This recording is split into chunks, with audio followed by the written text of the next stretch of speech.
Jesus, I would say no doubt lived as a person, but to the extent of what he did, I'm not sure. If he comes walking into where I work, shows me the signs of the stigmata and tells me he's the Son of God, I might start believing. I don't believe in God, first of all. Maybe because I grew up in like an age of science. I have a lot of different thoughts and theories on Jesus, but I don't think coming back from the dead's really possible.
I just thought the idea of an all-powerful, all-loving creator of the universe was just an absurd idea on the surface of it. It wasn't even worth my time to check out. As far as Jesus was concerned, I thought that if he existed, and I wasn't sure whether or not he ever did, he was probably a nice guy, he was probably an excellent teacher, but he certainly wasn't the Messiah, and he certainly wasn't the Son of God. Now, my wife was more in spiritual neutral. She was more of an agnostic, whereas I was more antagonistic toward Christians. I just didn't know where all the pieces fit together. I didn't know who Jesus was or how he fit into the picture. Lee was antagonistic towards God. I was simply confused. There really was no room for God in my relationship with Leslie when we were dating and when we got married, but you know what? We were happy. We didn't have any problem with that. When I first started going to church, Lee responded very negatively. He basically told me that this is not what he had signed up for, that when we had gotten married, he had life planned in a way that did not involve church. My biggest fear with Leslie was that she was going to turn into some religious prude or something, and I thought nothing good can possibly come out of this. But even though I had all these negative ideas of things that were going to happen, in the ensuing months I began to see positive changes in her character and in her values and the way she related to me and the children. And it was winsome and it was attractive. And so when she invited me to go to church with her on January the 20th of 1980, I thought, you know what, I'm going to go. Get her out of this cult, you know, that she's gotten involved in. He did go in with his reporter's notebook so he could take notes and try to find the scandal. Well, the pastor gave a talk that day called Basic Christianity, and he just systematically laid out what it is that Christians believe. And my mind was blown because I had all these misconceptions, and he really did straighten me out on a lot of things. And I remember walking out that day saying two things. First of all, I was still an atheist. He didn't convince me that day that God exists. But secondly, I realized if this is true, this has huge implications for my life. Lee's approach was very different from mine. Mine was mostly a heart issue.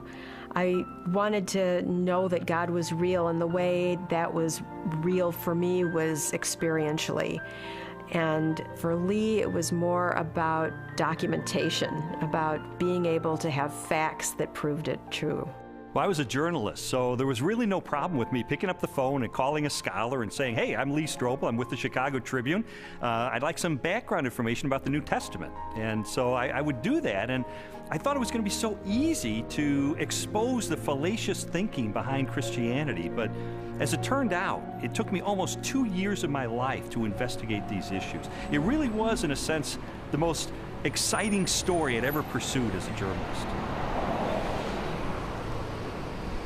I think, unfortunately, because the documents, the New Testament and specifically, were written so far after Jesus' death, that it's really hard to say. I don't know if myself that it was real, I was not there, but people were there at that time. So their account of things that happened back 2,000 years ago has been passed down. As an attorney, I rely on evidence. And so, you know, it would be tough to get evidence at this late date. Well, I began my investigation by looking at the gospel accounts. How did I know that the New Testament was telling me the truth when it talked about Jesus? Now, obviously, I didn't accept the New Testament as being the inspired Word of God. I certainly didn't accept it as being inerrant. But what I had to accept it as being, which it undeniably is a set of ancient historical documents. And I knew that historians had criteria that they could apply to determine whether or not these documents are trustworthy. So those are the kind of people who I pursued. I went after the heavy hitters. I went after the expert witnesses who could help me sort through these issues. J.P. Moreland, Biola University. Mark Strauss, Bethel Seminary. Craig Blomberg, Denver Seminary.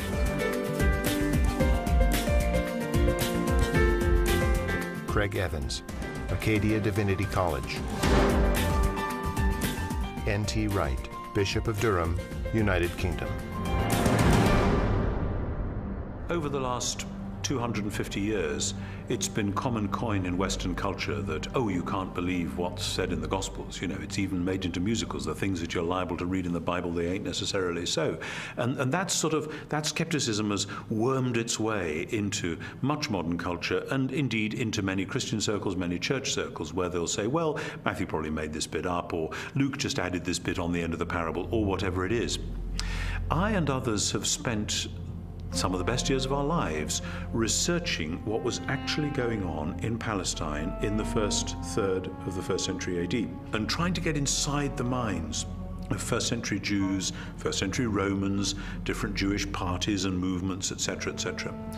And the more that I have tried to do that, the more I've found that what you find in Matthew, Mark, Luke, and John comes up in 3 dimensions and says, my goodness, this actually belongs. It makes sense. It fits. It gives us very vivid portraits of who these people were and what they were doing. The New Testament Gospels are biographies of Jesus. While the authors do not identify themselves in the text, from very early in the Christian era, the Gospels have been attributed to Matthew, a disciple or follower of Jesus, Mark, a colleague of Peter, also a disciple, Luke, a historian and confidant of the Apostle Paul, and John, a disciple of Jesus. Both Matthew and John were among the 12, Jesus' closest followers, and constant companions throughout his ministry. They would have personally observed most of the events they described in their Gospels. Mark and Luke were also contemporaries of Jesus and wrote their biographies based upon information provided by many eyewitnesses.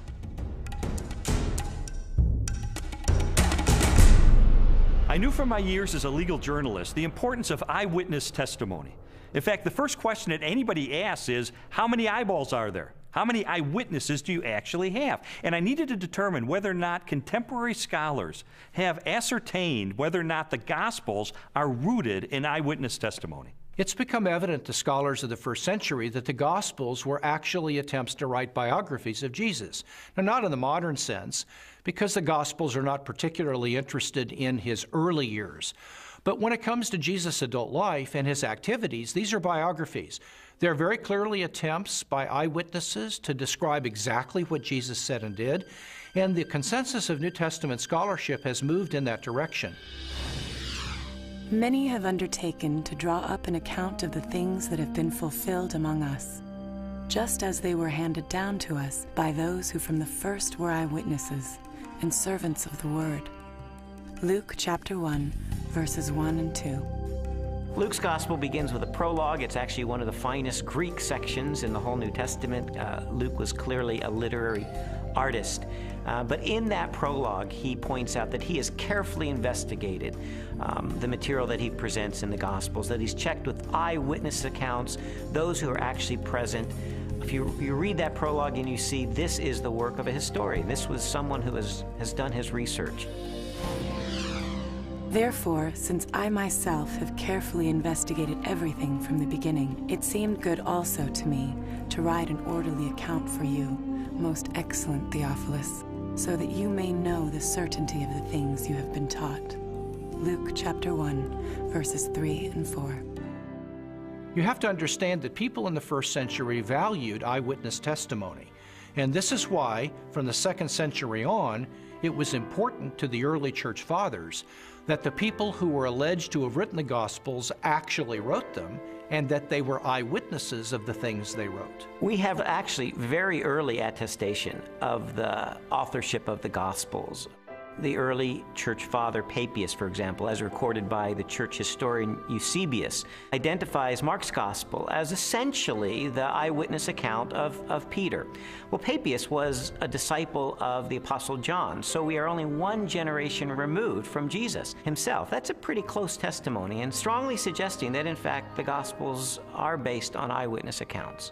Now, of course, it's not what you would have seen if you had a video camera there, because, after all, if you put a video camera on a street corner, even in Washington, you'd get politicians coming to and fro. You wouldn't actually have a story that would make sense. You'd have a string of random, unsorted events. That doesn't mean that none of it happened, that it's all made up. It's just to acknowledge what is blindingly obvious, that it has been edited and no doubt shaped by the needs of the community, because people tell the sort of stories that they want to tell, because this matters to us urgently here and now. Most historians date Jesus' birth between the years 7 and 4 BC, and his death no later than AD 33. Jesus' public ministry began with the choosing of his disciples and lasted approximately 3 years, culminating in the Passion Week and his trial and death. Scholars generally agree that the Gospel of Mark was written first, sometime between the years 60 and 75 in the 1st century. Matthew and Luke were probably authored shortly after, followed by the Gospel of John. The New Testament Gospels are by far our earliest and most reliable records of Jesus of Nazareth. All of the New Testament Gospels were written in the 1st century. Not only are they remarkably close to the events themselves, but in fact, eyewitnesses are still around. If they were passing on untruths, if they were not passing on reliable history, then we would expect eyewitnesses to say, wait a minute, this isn't what happened. But eyewitnesses are around. Eyewitnesses could confirm what they said. All of the gospel writers either were eyewitnesses or interviewed eyewitnesses to gain the information that they gained about Jesus Christ. As I scrutinized the gospel accounts even further, I realized that it was important to find out not just whether or not the information was rooted in direct and indirect eyewitness testimony, but I needed to know, was this information reliably preserved during the time period before it was finally written down? We have to put ourselves into the ancient world without modern media, without even a print-based culture in which the only and the standard way of preserving information was through oral tradition, most of which was memorized. Young rabbis were often forbidden to comment on a passage of Scripture until they had memorized it perfectly. In fact, it was not uncommon for rabbis of Jesus' time to commit the entire Torah to memory.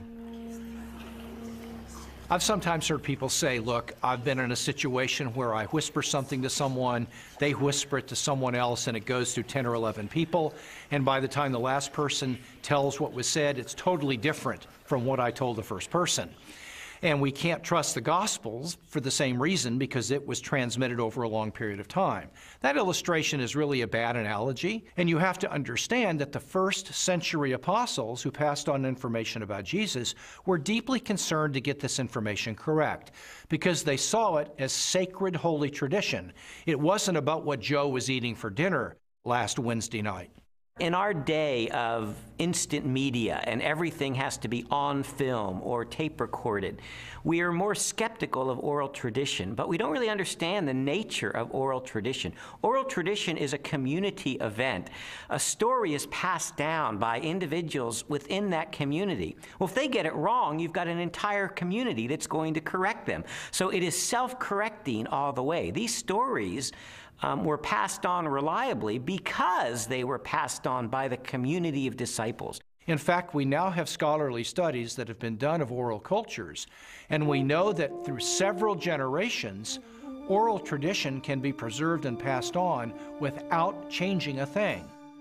Even though I became convinced that ancient cultures could pass along oral tradition reliably over time, I still had an obvious objection to the New Testament, and that was, isn't it really filled with contradictions?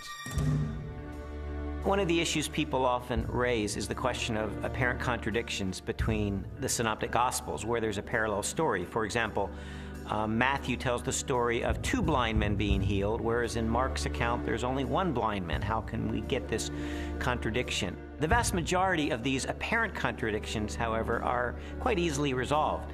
Mark describes only one of the 2 blind men, the one who is most prominent, obviously, or perhaps even the one who became a disciple of Jesus and became prominent in the later church. So most of these apparent contradictions are quite easily resolved. Had every single account given us exactly the same detail, we might have accused them of some form of collusion, of having gotten together and carefully planned out how they were always going to tell the story with the exact number of details, but then one doesn't have independent testimony at all. It's natural when you have multiple eyewitnesses to the same event. You're going to get different perspectives, and that's okay. You want that. What you're looking for is a core to the testimony that's the same, that's consistent, even though there may be some variation in the incidental details. If you're in a court of law and you have multiple witnesses come in and testify to the exact same thing, the first objection that's brought up is to say collusion. They got together. They orchestrated their testimony, and their credibility is shot. The earliest known copies of the Gospels were written on sheets of papyrus and scrolls made of animal skins. They are among the oldest existing manuscripts of antiquity. The Codex Sinaiticus was authored between AD 330 and 350. It contains almost all of the New Testament and a significant portion of the Old, while the Codex Vaticanus from the same era is a nearly complete Greek copy of the entire Bible. A papyrus fragment from the 18th chapter of John dates to AD 125, less than a single generation after the Gospel was originally written. When I found out that we have no original survivors of the manuscripts of the New Testament, I became very skeptical. Because if all we have are copies of copies of copies of copies of copies, then how do we know that what we possess today bears any resemblance to what the original said? We have better manuscript attestation for the New Testament than any other ancient document. For example, the Bible of the Greeks, Homer's Iliad, is preserved in maybe 600 manuscripts, the oldest of them 1,000 years after the document was actually written. The New Testament, we have something like 5,000 Greek manuscripts. So everyone agrees, whether liberal or conservative, that we have an incredibly reliable New Testament. We have thousands of manuscripts of the New Testament. We also have virtually the entire New Testament preserved in the quotations of the Church Fathers in the first 4 centuries, so that if we had no copies of the New Testament, we could reconstruct the New Testament from quotations from the early Church Fathers. Following the pattern of my investigation, my next step was to determine whether or not there was any evidence outside the New Testament that corroborates what the New Testament tells us. Jesus, of course, wasn't the emperor of the Roman Empire. He wasn't some autocrat that had conquered half of the world, but he did leave an impact in his own environment and created a movement that grew from there. And there is a remarkable amount of documents and corroboration. Josephus refers to him. The Roman historian Tacitus refers to him. Suetonius, the political writer, refers to him. Critics refer to him. And so it's like a stone thrown into a pond. The ripples go out and everywhere are felt. It's a very impressive record taken as a whole. In AD 93, the Jewish historian Josephus published his work, Antiquities of the Jews. Scholars generally agree that the following text accurately records Josephus' record of Jesus. Now there was about this time Jesus, a wise man, for he was a doer of wonderful works, a teacher of such men as received the truth with pleasure. He drew over to him both many of the Jews and many of the Gentiles. When Pilate, at the suggestion of the principal men amongst us, had condemned him to the cross, those that loved him first did not forsake him. And the tribe of Christians, so named for him, are not extinct to this day. In a court of law, the rebuttal case is an opportunity for the other side to present their evidence. Well, in recent years, there's been a proliferation of books and articles about the so-called Gnostic Gospels. And I wanted to figure out, does this represent the mainstream of academic scholarship? The Gnostic Gospels are a collection of religious writings from the 2nd and 3rd centuries. They blend the teachings of Jesus with a variety of ancient philosophical beliefs. According to the tenets of Gnosticism, the universe was the creation of a flawed and wicked God. Therefore, all matter was evil. Salvation from this world could only be attained through secret knowledge about the spiritual nature of man. There's been a lot of talk about the Gnostic Gospels, the Gospel of Mary Magdalene, the Gospel of Philip, the Gospel of Thomas. These documents are almost universally recognized to be much later than the New Testament Gospels and not to record historically reliable material related to Jesus. Well, the New Testament Gospels give us a portrait of an early 1st century Palestinian Jesus of Nazareth. The Gospels from the 2nd century, which are mostly Gnostic Gospels, such as the Gospel of Judas, or the Gospel of Thomas, or the Gospel of Philip, or the Gospel of Mary, they give us a very different Jesus. Now, you can pick and choose if you want. You can say, well, I like the 2nd century Gnostic Jesus better. Others might want the early 1st century Palestinian Jesus. But if you're going to be a scholar about it, and you're going to talk about, well, which Gospels really do give us earlier traditions that more reliably reflect the actual historical Jesus, you got to go with the New Testament Gospels every time. There's a view among some that there were all of these different competing views of Jesus Christ, and that the one that won out became the orthodox perspective of Christ reflected in the Gospels. All the evidence runs contrary to that. Jesus was a 1st century Jewish teacher who revealed and demonstrated himself to be the Messiah. That's the presentation we get in Matthew, Mark, Luke, and John, the New Testament Gospels.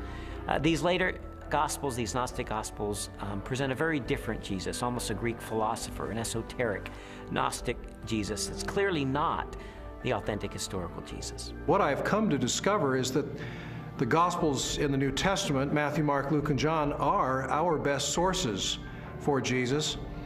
And I've also found that they are reliable, and that from these sources we can form a picture that I believe is very accurate, that tells us about Jesus, what he taught, how he was perceived by his contemporaries, and what his life was really all about. Everything from Jesus' parables, to his healings, to his controversies, to his warnings, and all of that, the reason they were telling this stuff is that not just it was good advice for them in their own day, but that it actually mattered, that it actually happened. And if it hadn't happened, you're into a totally different worldview, a worldview which is about ideas, which is about self-realization, hugely popular in our culture just now, discovering who I really am. You know, for goodness sake, Jesus didn't come to help me discover who I really am. He came to tell me who he knew I really was and to do something about it. And that's much better news. After a while, as the evidence would accumulate more and more, it was like there were these scales and they began to tip increasingly. And I began to go from a hard-hearted, cynical atheist to someone who was still skeptical, but who was more open-minded, maybe more of a spiritual seeker, someone who was willing to follow the evidence wherever it took me.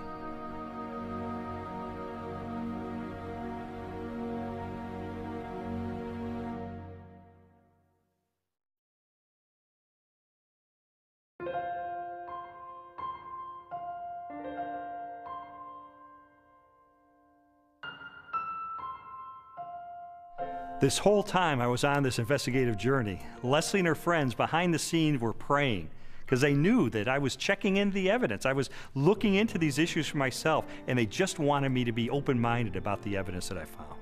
I was feeling like my whole world was opening up into something new and way more exciting and fulfilling than what we had been on. And it was that frustration of trying to help him to recognize that that was the case. Well, Leslie tried several things during this period to try to spur me on in my investigation. It didn't help very much. For instance, she would leave Bible tracts around the house, or she would take a Christian book and highlight certain passages and leave it open on a coffee table, things like that. And it really didn't help, and I told her it was not helping, and she understood that. But I think sort of the whole time she was holding her breath, because this was not a very smooth investigation.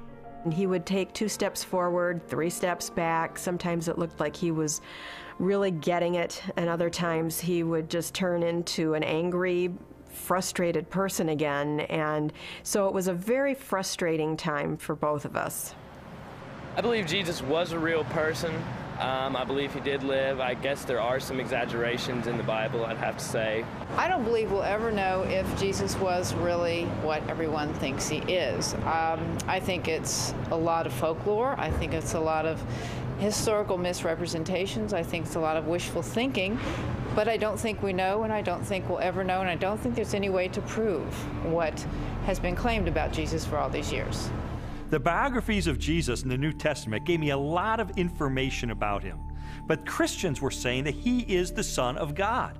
That's a huge step to take to believe that. And so I sought out more scholars so I could pose to them this question: who was Jesus?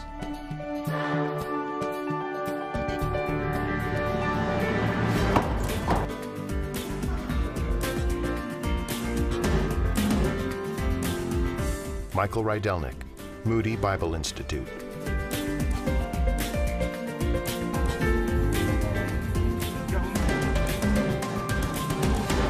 Ben Witherington, Asbury Seminary.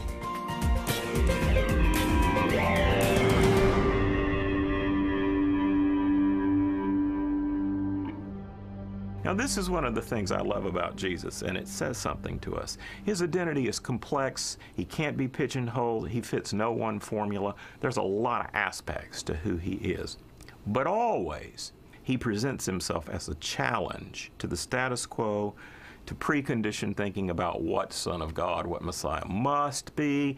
He's carving out his own niche. He's doing his own thing like a great and creative artist. He is not simply replicating anything from the past. He is taking bits and pieces of prophecies and ideas and wisdom literature and law and you name it, and he's made a whole new gumbo. And he's serving it up, and people don't know what to think. He goes in a synagogue and says some of this stuff, and they go, wow, a new teaching, and with authority. Shazam! Amazingly, people say, you know, no one teaches like him because he spoke with his own authority. Our sages, our rabbis, always taught that you have to teach in the name of someone else. You know, Rabbi so-and-so says in the name of Rabbi so-and-so. That's the way rabbis were taught to teach. Yeshua came and said, you've heard it said, but not what my rabbi taught me, but I say unto you. And he would clarify, even overrule in some ways, the Old Testament law. Well, this law was given by God himself, for Jesus to say, I am the authoritative interpreter of the law. I am the one who has come to fulfill the law. That's an extraordinary claim, a claim to essentially the authority of God. The Spirit of the Sovereign Lord is on me, because the Lord has anointed me to preach good news to the poor. He has sent me to bind up the brokenhearted, to proclaim freedom to the captives. Isaiah 61:1. It's interesting because when Yeshua went into the synagogue, that was the passage he read. And he says, this day, this verse is fulfilled in your hearing. And basically he's saying, I'm the servant that's described here. I'm the one who fulfills this. Philip comes to Jesus and asks him to show us the Father, and Jesus says, the one who has seen me has seen the Father.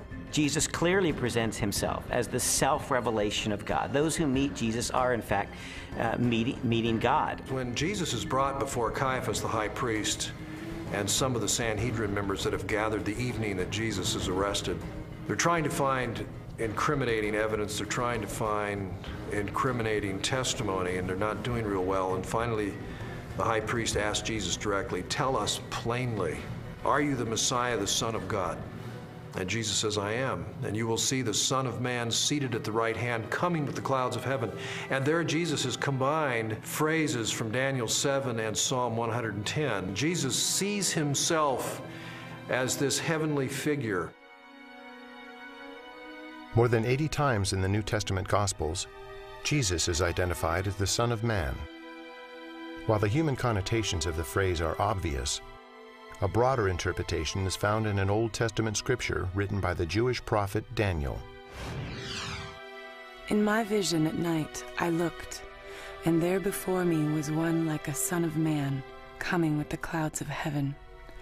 He approached the Ancient of Days and was led into his presence. Daniel 7:13. Many Christians and non-Christians hear the phrase Son of Man, they think Son of God refers to his deity and Son of Man refers to his humanity. That's in part true, but in fact Son of Man has a much greater significance than that as well. The title Son of Man, Jesus draws that title from Daniel chapter 7, where a glorious messianic figure comes before the Ancient of Days, a reference to God, and he is given all glory and power and majesty. That portrait of this glorious Messiah is the one that Jesus identifies himself with. He is the Son of Man. So Son of Man doesn't just mean a human being. His dominion is an everlasting dominion that will not pass away, and his kingdom is one that will never be destroyed. Daniel 7:14. Actually, the phrase Son of Man refers to his humanness and his more than humanness. Because no human being can rule forever unless he's a forever person in some kind of way. In addition to the claims that Jesus makes about himself in the New Testament, there are also reports that he performed the miraculous, that he walked on water and healed the sick and turned water into wine and raised the dead and did exorcisms. And so I had to know, is there evidence that these miracles are a result of his divine nature? Jesus' contemporaries, that is, people who liked him, people who were indifferent, neutral, and people who opposed him, all acknowledged he did extraordinary things. Now, of course, the people who liked Jesus and believed in him and followed him said Jesus did these powerful works because of the Spirit of God. People who opposed him would say, well, I admit he does these amazing things, but it's because the devil is helping him. The Talmud actually speaks of some of these things. In some of the passages that deal with Yeshua, it has him as a magician. And why do they describe him as a magician? It's not flattering. There's a historical recognition here that when Yeshua came, he did miracles, just as Isaiah 35 indicates in the Messianic age. When the Messiah comes, he'll be able to make the blind see and the lame walk. The New Testament Gospels record at least 40 separate miracles performed by Jesus during the course of his ministry. They include healings, exorcisms, mastery over nature, and even raising of the dead. Christian theology has always held that these miracles are part of a total picture that displays the attributes of God himself: unlimited power, total knowledge, ever-present, unchanging, eternal. There's no question that the biographies of Jesus describe him as a worker of mighty deeds. But I wanted to know, does this make him any different than the other miracle workers and magicians of the ancient world? Miracle workers that we find occasionally in the first century are magicians. They use incantations, they use spells, they try to coerce gods or divine figures to work on their behalf. That's very different than Jesus' miracles. Jesus' miracles were to demonstrate the power of the kingdom of God. When he healed the sick, he pointed back to Isaiah's prophecies that when God's kingdom would come, when God's salvation would come, the lame would walk, the blind would see. This was the demonstration that God's kingdom was arriving. He's an exorcist. You don't find any of those in the Old Testament. People were not looking for messianic exorcists. He carves out his own niche. He reveals his identity in his own way. It becomes clear that he is somebody who can take on the powers of darkness himself and win. What kind of person is that? And he doesn't have to use recipes and formulas like other ancient exorcists. He can just call the demon by name and that boy's out of there. One of the most astonishing things that Jesus did was when he claimed to forgive sins. In Mark's Gospel, chapter 2, a man is brought to him, a paralyzed man, and the crowds around him are expecting Jesus to heal him. But instead, the first thing Jesus said is, "Your sins are forgiven." Only God forgives sins. Now, some might say, well, Jesus may have been forgiving sins on behalf of God. But in fact, that's not the way his listeners understood him, because immediately the religious leaders responded to that. Who is this that forgives sins? Only God forgives sins, they claim. But Jesus claims the ability to forgive sins. And then to confirm that he has that authority, he then heals the man. And so a very obvious question arises. That is Jesus the Messiah, the Christ, the Anointed One, the one sent by God to be the Savior of Israel and the world? Christians told me that there are dozens and dozens of ancient prophecies contained in the Old Testament of the Bible, and that they predict the coming of this Messiah, and that Jesus, against all mathematical odds, fulfilled those prophecies. And I thought, this is a little bit like the fingerprint evidence you see in a court of law. I remember covering one particular case where the murderer went through the purse of the victim, and he left one thumbprint on the cellophane wrapper of a package of cigarettes. And it was that thumbprint that led to his conviction for murder. And I thought, in an analogous way, could it be that these ancient prophecies are sort of like that thumbprint on the cellophane? Do they create a thumbprint that only Jesus Christ in all of history manages to match?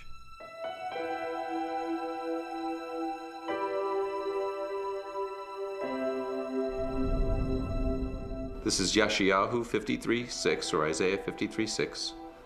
Kulanu katson ta'inu, ish ladarko paninu, vadonai hifnia bo, et avon kulanu.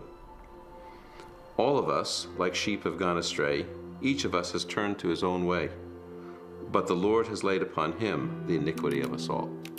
I had a friend who wrote this out on a piece of paper. He typed it up on his computer without any verse notations. And he took it around to everyone in his office. He worked in a big office for a motor vehicle bureau in one of the big states in our country. And he showed it to everyone in the motor vehicle bureau and in the state capitol. And he said, just tell me who this is and where it comes from. And every single person that looked at it, Jew or Gentile alike, it didn't matter. Everyone that looked at it read it, and he said, who is this? They said, oh, it's obviously Jesus of Nazareth. That's who it is. And it's from the New Testament. And then my friend would say, but no, it's not from the New Testament. It's from the Hebrew Bible. It was written 8 centuries before Jesus came. Can you believe this? And he showed it to them from Isaiah. And people really had a hard time, because if you read this passage without any kind of presuppositions or bias, you will read it, and it will be really clear that this is the life of Yeshua. Now, could he have fabricated this, or is this just a big coincidence?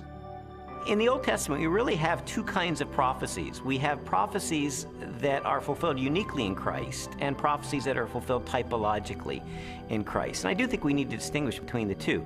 Those that are fulfilled uniquely in Christ were once and for all fulfilled by Jesus. And those are the ones that we can really point to have apologetic value. That is, to demonstrate that Jesus was the only person who could have possibly fulfilled this. His birth in Bethlehem is one of those prophecies.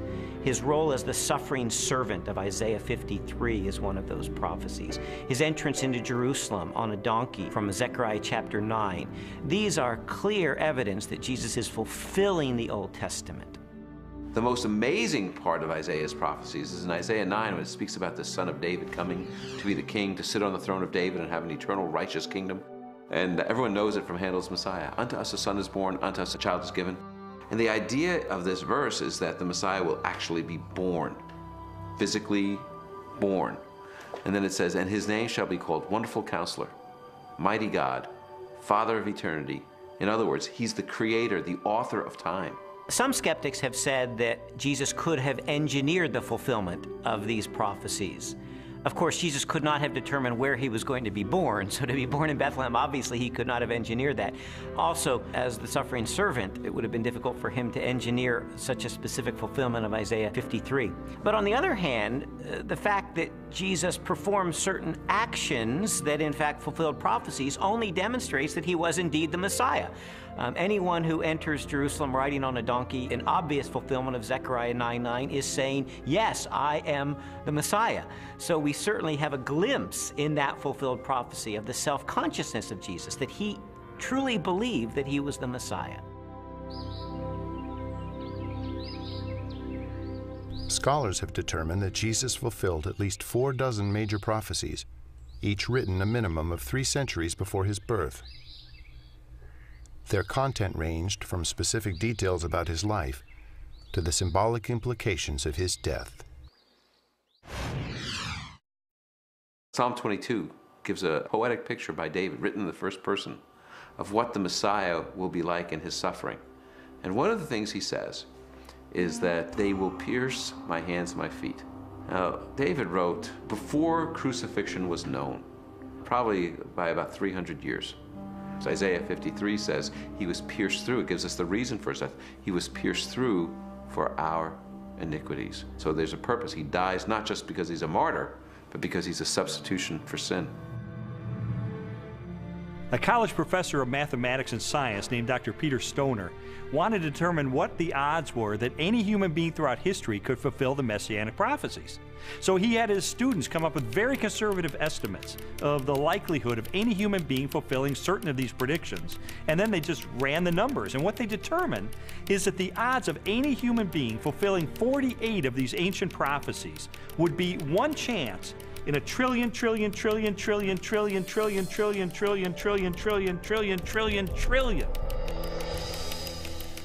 It is mathematically virtually impossible.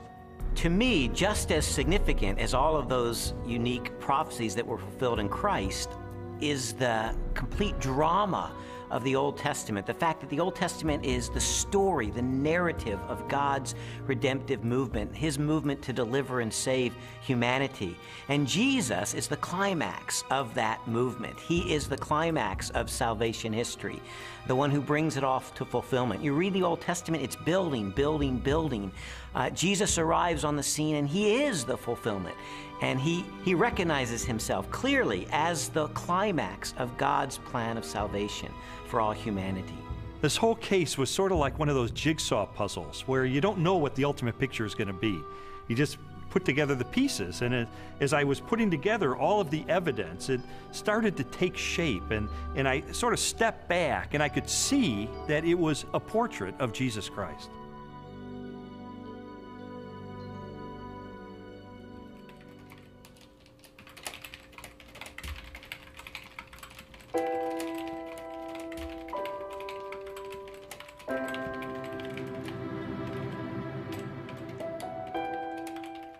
This was not just an intellectual journey. There was a very real emotional component to this, because I would find things along the way that would challenge me and my worldview on a very deep level. And I would recoil from it, and I wouldn't want to believe it. And I mean, there were so many reasons why I didn't want there to be a God, because I did not want to be held accountable for my life. I didn't know at the time why Lee was so angry. I thought it was just being stubborn. He says, after coming through it, that it was conviction.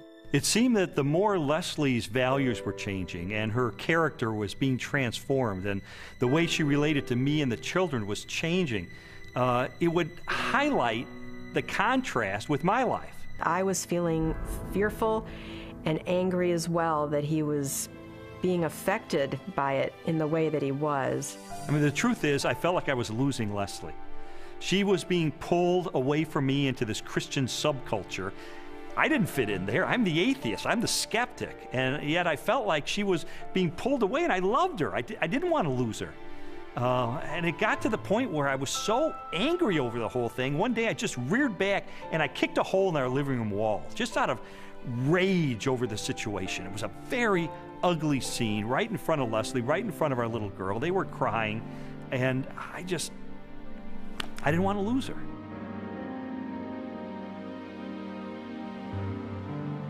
Jesus's body was never found, and so yeah, and they predicted it.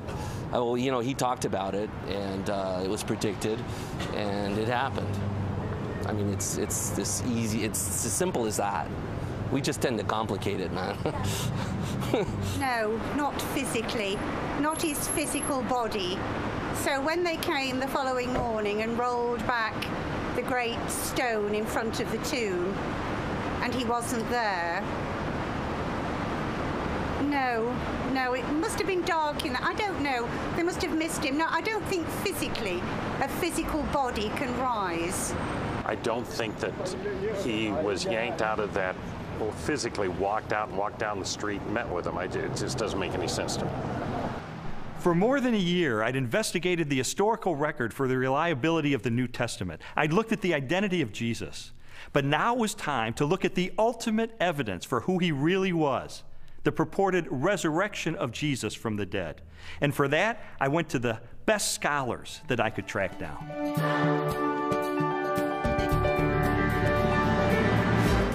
William Lane Craig, Biola University. Gary Habermas, Liberty University.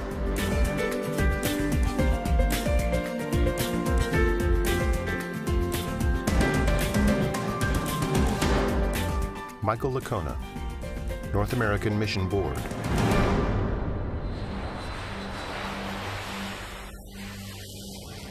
You see, while Jesus was on earth, he made some really radical claims. He claimed to be the uniquely divine servant of God, and he claimed that the only way that we could get to God would be through him. Now, I submit to you that if one of your professors made some claims like that, you would think that he or she was a few French fries short of a Happy Meal. Those are some really audacious claims. Well, a lot of Jesus critics responded to him the same way that you or I would respond to someone making those claims today. Oh yeah, pal? You really think that's who you are? Well, tell you what, why don't you show it to us? Why don't you give us a sign? Show us a miracle or something. And Jesus said, well, I'll give you one miracle, one sign, my resurrection from the dead. The resurrection of Jesus really is the pivotal event of history. Anybody can claim to be the Son of God, as Jesus clearly did. The question is, can you back it up? What evidence is there to support your claim? What credentials do you have? And if Jesus really did return from the dead, that's excellent evidence that he is who he claimed to be, the one and only Son of God. To weigh the validity of Jesus' resurrection, we must first consider his death. Many skeptics have proposed that Jesus merely fainted on the cross, or was drugged, and later escaped as part of a conspiracy. By contrast, the four gospel narratives collectively describe the events of his public beating, death by crucifixion, and burial. Pilate had Jesus flogged and handed him over to be crucified. Mark 15:15. Chances of surviving crucifixion were extremely bleak. Crucifixion and the tortures that normally preceded it was the worst way to die in antiquity. A person was scourged to the point usually that their intestines, arteries, and veins were laid bare. And then after that, a person was dragged out where they were impaled to a cross or a tree and then left hanging there in excruciating pain. In fact, the word excruciating comes from the Latin, out of the cross. Jesus was being tried and executed as a rebel leader. Now, in the Roman army, if you were responsible for looking after one prisoner of war, even if he was a rather insignificant prisoner of war, if you let him get away, your life would be forfeit in place of his, and life was very cheap. If you were looking after the execution of a rebel leader and you let him get away, you're in deep trouble. Yeah, you're not going back home to your wife and kids. No way, game over. The Romans were very, very good at killing people. They specialized in it. They prided themselves on it. Perhaps the most definitive statement of Jesus' death at the hands of the Romans is recorded in the Gospel of John. One of the soldiers pierced Jesus' side with a spear, bringing a sudden flow of blood and water. John 19:34. Medical experts have concluded that this account from John, an eyewitness of the crucifixion, is evidence that as he suffocated on the cross, Jesus' heart had ruptured. There came a rich man from Arimathea named Joseph. Joseph took the body, wrapped it in a clean linen cloth, and placed it in his own new tomb that he had cut out of the rock. Matthew 27, 57 through 60. All four Gospels tell us that Jesus was buried in the tomb of Joseph of Arimathea. That's a remarkable statement, and certainly a historical statement. The evidence for that is, first of all, Joseph of Arimathea is identified as a member of the council, the Sanhedrin, that condemned Jesus. The presence of Joseph of Arimathea in the empty tomb narrative indicates that this is a historically reliable account of what really happened.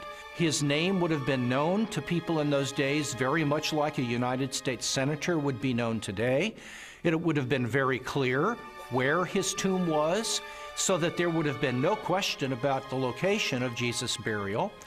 It also, I think, indicates that the burial account of Jesus could not have been made up. It is highly unusual to find that the person who alone has the courage to go to Pilate and give Jesus an honorable burial is not members of his family, faithful disciples who followed him to the end.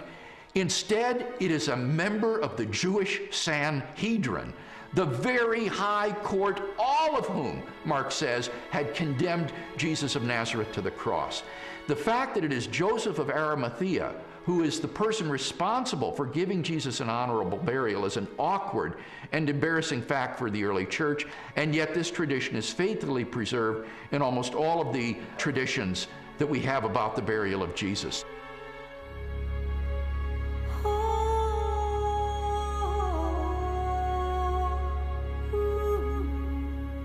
If Jesus really was killed by the Romans, if his body really was buried in the tomb of Joseph of Arimathea, then the next focus of my investigation became obvious.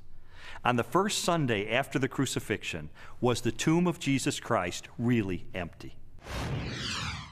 On the first day of the week, very early in the morning, the women took the spices they had prepared and went to the tomb. Luke 24, 1.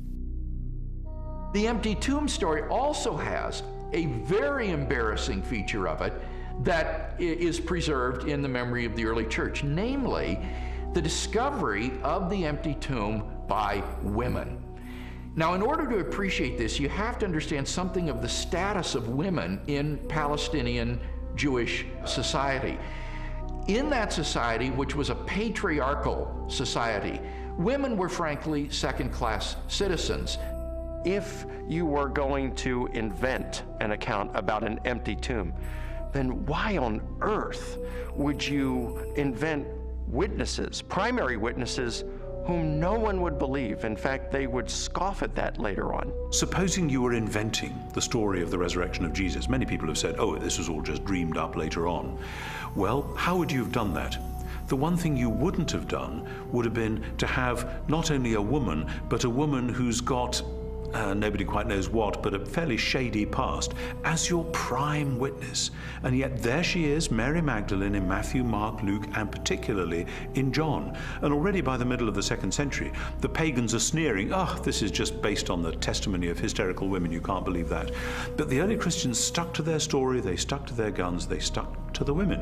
They said, this is how it was. Now, they just would never have made that up. And that actually has enormous ramifications. If this is how the story was, and they didn't change it to airbrush Mary out, then this really must have been what happened on that first Easter day. The chief priests devised a plan. They gave the soldiers a large sum of money, telling them, you are to say, his disciples came during the night and stole him away while we were asleep. Matthew 28, 12 and 13. Matthew reports that the Jewish authorities were claiming that the disciples of Jesus had stolen his corpse. And this is verified by Justin and Tertullian a little bit later on, saying that the Jewish leaders were still saying the same thing in their day. Now here's the question. If the body is still in the tomb, why are you saying that the disciples had stolen it? Well, if you think about that, the claim that the body was stolen confirms that Jesus' enemies acknowledged that the tomb was empty. If you've got a stolen body, you must have an empty tomb. If the tomb was not empty, Jesus' opponents would surely have gone and got the body and shown it as soon as the disciples began proclaiming the resurrection. I found the evidence for the empty tomb very convincing, but you know what? That didn't tell me what happened to Jesus. Is it true that hundreds of people really saw him alive after the crucifixion? My research took me to a letter that the Apostle Paul wrote to the church at Corinth, and it contains the earliest passage of all about what happened to the resurrected Jesus. He was raised on the third day. He appeared to Peter and then to the 12. After that, he appeared to more than 500 of the brothers at the same time. Then he appeared to James, then to all of the apostles. And last of all, he appeared to me. 1 Corinthians 15, 4-8. Paul, who is a first-generation Christian, having met and seen the resurrected Jesus, describes resurrection appearances to Peter, to the apostles, to James, and finally to himself. And he also mentions 500 people who saw Jesus alive. So we have eyewitness first-hand account of someone who himself saw Jesus alive and knows of 500 people or so who saw Jesus alive. That's extraordinarily strong evidence. These people, Paul tells us, were still alive at the time that he was telling the Corinthians about it. And his implication is we have hundreds of people who actually saw Jesus risen from the dead. If you don't believe me, you can ask them about it because they're still alive. In 1 Corinthians 15, Paul tells the Corinthian church that he passed on what he received. He uses the language, actually, of a formal transfer of tradition. What he received, and then he describes the resurrection of Jesus Christ and the resurrection appearances. This confirms for us that the accounts of the resurrection were creedal tradition that were passed on to Paul. So if 1 Corinthians was written in the early to mid-50s of the first century, these traditions were much earlier than that, going back to the period of Paul's conversion in the 30s. So that pushes the accounts of the resurrection to a very, very early date. Paul seems to think that the best argument for this text is that he received it from trustworthy persons. I gave you what I was given. The answer's right. I went to the right people. And critics believe that Paul got this material. Generally, they say he received it in Jerusalem about 35 AD. First of all, he's early. He's writing within 20 to 35 years of the purported event itself, because he's quoting from a creed, an oral formula, tradition that predates the writing of the New Testament, for which most scholars date to between 3 to 5 years of the crucifixion itself. 1 Corinthians 15, 3-7 provides evidence that belief in the resurrection was already present among Jews within 2 to 3 years after Jesus was killed. That means that the resurrection stories aren't something that evolved over 30, 40, 50 years after the crucifixion of Jesus. So we have the empty tomb, we have the eyewitnesses, we have the early accounts. The question is, are there any other additional facts, circumstantial evidence, to support the resurrection? While the Apostle Paul described hundreds of eyewitnesses to the resurrected Jesus, the full impact of the event is perhaps best measured by the subsequent growth of the early Christian church in the face of intense persecution. In the 2nd century, the Roman historian Tacitus wrote, "Nero inflicted the most exquisite tortures on a class hated for their abominations, called Christians by the populace. Christus, from whom the name had its origin, suffered the extreme penalty at the hands of one of our procurators, Pontius Pilate, and a most mischievous superstition, thus checked for the moment, again broke out not only in Judea, but even in Rome." Even the most critical, skeptical scholars recognize that the earliest disciples at least believed that God had raised Jesus from the dead. In fact, they pinned nearly everything on it. Without belief in Jesus' resurrection, the early Christian movement could never have come into being. They recognized in Jesus something special, but they wondered if they were mistaken when he died. They didn't anticipate that. Suffer maybe, but die at the hands of Pontius Pilate, the Roman governor? In fact, even when the first reports of his resurrection reached their ears, they were still doubtful and skeptical. But when they met the risen Lord, their skepticism was transformed into a very confident faith a great joy and a determination to preach the good news to everyone else. And I think that's the part that's awfully hard to refute, because we have this turnabout, this transformation of a discouraged and bewildered following on the basis of the good news. Somehow you have to explain the explosion from scared followers who run away to let's worship him, let's sing to him, let's pray to him. If there was no resurrection, and more to the point, if there was no resurrection appearances of Jesus, to those who doubted and were discouraged and denied and betrayed Jesus, we would not be sitting here talking about this today. Other messianic figures had risen in the past, had claimed to be somebody, and had been suppressed and killed by the Romans. Yet no movement arose around those dead messiahs. But these disciples of Jesus were willing to go to the ends of the earth proclaiming the gospel message, were willing to suffer and die for that. The transformation from a bunch of defeated cowards to boldly, fearlessly proclaiming the gospel, even to the point of death, to me confirms that something happened on that first Easter morning. I have worked much harder, been in prison more frequently, been flogged more severely, and been exposed to death again and again. 2 Corinthians 11:23.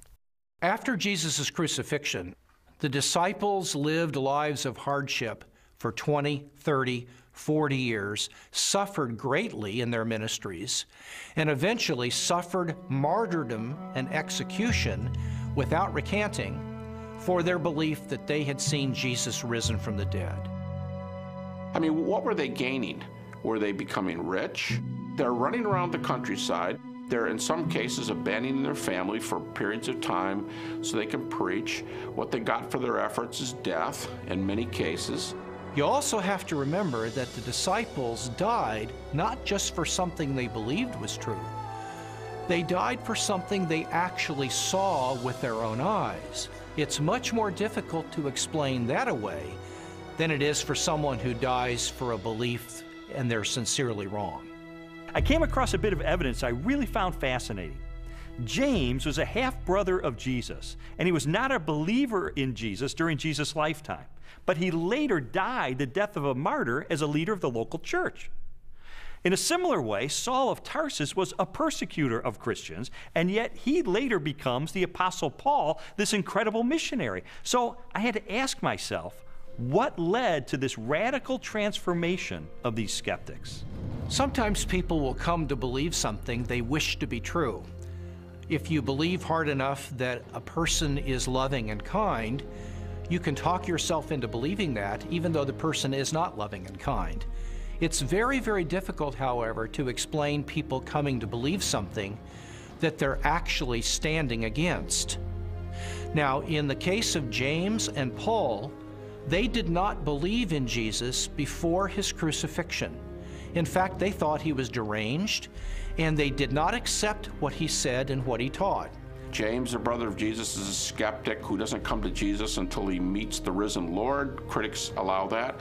Paul's a persecutor till he meets the risen Jesus. That's not the kind of testimony of someone who all gets together and say, hey, let's just cook this thing up. One of the certainties, it seems to me, related to the testimony of the apostles is that they truly believed that Jesus was who he claimed he was, and they truly believed that he had risen from the dead, because they were willing to die for that. Very few people are willing to die for something they don't really believe in, or something even worse that they know to be a lie. When Jesus was executed, his disciples were rightly afraid. They scattered. They were fearful for their own life. Their hopes had been dashed because they had believed Jesus was the promised one who was going to usher a new day in for Israel. Turned out he wasn't, because he was murdered by crucifixion under the authority of the Roman Empire. And yet, shortly thereafter, we find them taking a stand in Jerusalem, proclaiming that Jesus was the Messiah, the very Son of God. How do we explain that?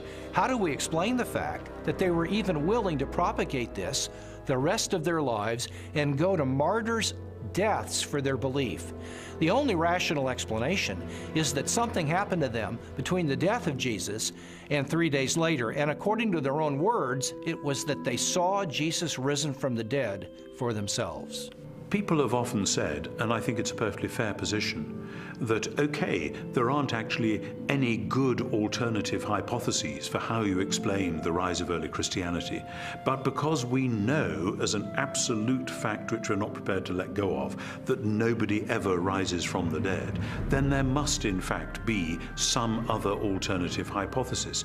And I want to say, okay, if you want to make the absoluteness of bodily death the cornerstone of your entire worldview, I actually can't stop you. If you choose to say, no, here I stand, death is the end, and nobody ever comes back from it, and that's just the way it is, well, that's where a lot of people were in the ancient world, it's where a lot of people are in the modern world. I think that that worldview is radically challenged by the strong evidence which points to the resurrection of Jesus, but it's up to somebody what they do with that challenge.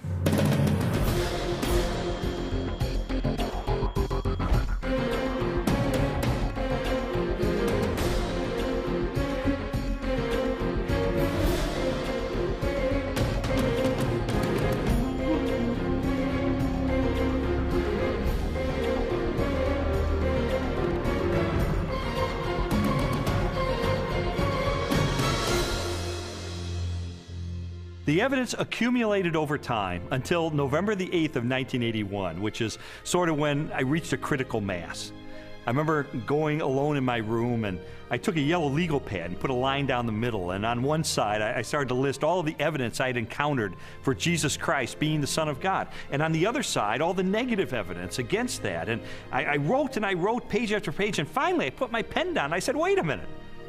In light of this avalanche of evidence pointing toward the truth of Christianity, it would require more faith for me to maintain my atheism than to become a follower of Jesus Christ. And so that's the moment that I decided, consistent with the evidence, the most logical, the most rational step I could take was a step of faith in the same direction the evidence was pointing, and put my trust in Jesus. And after I did that, I thought, you know, maybe Leslie would like to hear about this. I thought it was too good to be true. My heart was pounding. I was in tears. I was so excited. I just threw my arms around him and kissed him and hugged him and told him how I'd been praying and how lots of people had been praying that this day would come. She threw her arms around me and she said, "You hard-hearted son of a Baptist," she said, "I've been telling you this for 2 years. I mean, come on." And that began a transformational process for me, where over time my philosophy and my attitudes, relationships, parenting, worldview, all of that began to change over time for good, really for good. When Lee became a Christian, his whole life started to change, to the extent that our 5-year-old daughter, who also saw those changes, went to her Sunday school teacher and told her that she wanted Jesus to do in her life what he had done in her daddy's life.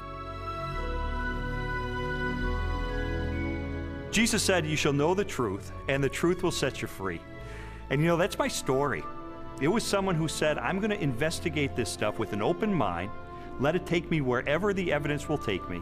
And what I discovered in the end is Jesus made the claim that he is the truth, that everything hinges on his identity. In fact, everything hinges on the resurrection, because anybody can claim to be the Son of God. If Jesus really did return from the dead, then he is who he claimed to be, and that changes everything. But what about your own journey?